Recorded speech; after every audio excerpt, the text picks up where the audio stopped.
Twitter on Kuya. Wala na eh. We have had nothing left.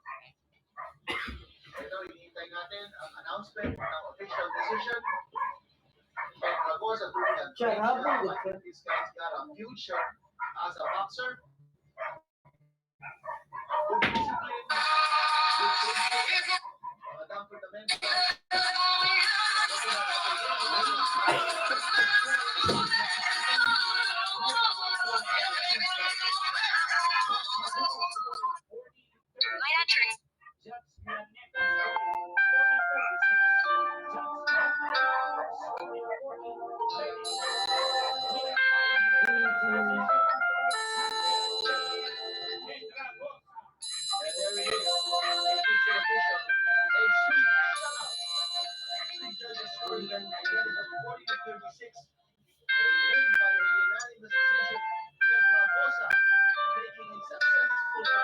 Debut.